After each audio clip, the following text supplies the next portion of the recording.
তরুণ ছিলাম আমি, এখনো আছি একটু আগের মতো।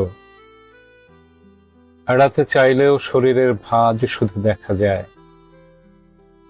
প্রতিদিন সকালে আয়নার ভিতরে একটি প্রচ্ছায়া এসে দাঁড়ায়। সে বলে, কিছু হয়নি, শুধু সময়ের সুতোটা ঢিলে হয়ে গেছে। আমি তো এখনো সেই তরুণ, শুধু আমার ছায়া অন্য কারো নামে ডাকে। এদিকে পকেটে গুজে রাখা অগুন্তি বিকেল, বনের ভেতরে এখন পাখির বদলে শূন্যতায় ঢেকে গেছে।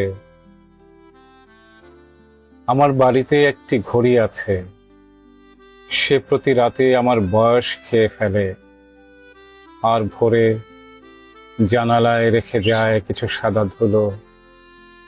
আমি দেখি মৃত নদীগুলো আকাশে ভেসে বেড়াচ্ছে, আর দেখি আমার শরীর যেন তাদের ভুল ছাপচিত্র।